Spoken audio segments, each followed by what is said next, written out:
I'm Jarvis, and I have some questions about self-care. What is it? How do we do it? Now, of course, I'm talking about myself mostly here, but that's a set of questions that I would hope that you would consider while you're hearing me talk about my own ideas. Now, I've experienced taking care of myself under a number of circumstances, and they have varied from living in a urban middle class environment like I am now to uh, being on hikes where I've only had what I carried with me. I have not yet done any hunting, nor do I expect to, but that's something I can imagine doing, much as our ancestors did, which I would consider to be the most basic kind of self-care, where you're getting your food and your other needs met from the natural environment. Now that would be the absolute basic amount that anybody would need, not only to survive, but to live long enough to reproduce, to keep from uh, overtaxing the environment that you're in, to maintaining a reasonable sized population of people within that environment who wouldn't be killing each other, and not having a lot of viruses and a lot of predators that would threaten that population. But I'm not talking about population care right now. I'm talking about the individual, what I as a person need in order to be able to just get the basics that I need and some extras that might be required in the situation that I'm in order to maintain that. Now, by that, I typically like to refer to as wants as opposed to needs. But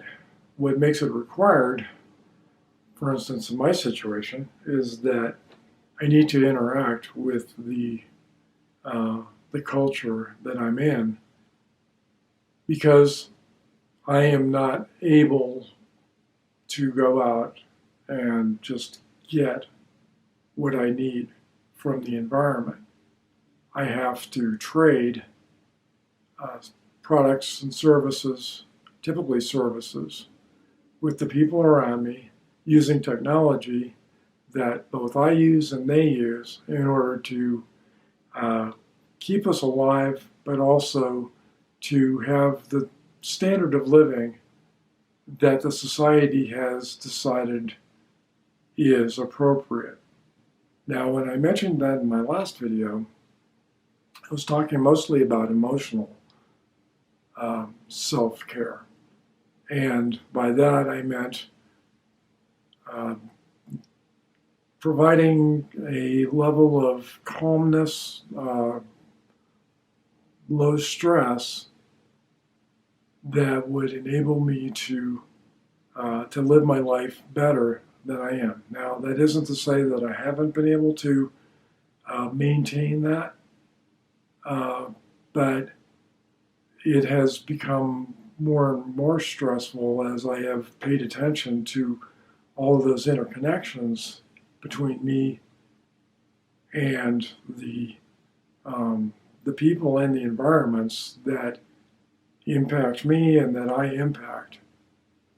So I can reasonably be said that I've been stressing myself out by being exposed to that, by thinking about those things, by considering what the worst case alternatives is, which does tend to preoccupy me because I've adopted a philosophy of hoping for the best case, um, preparing for the worst case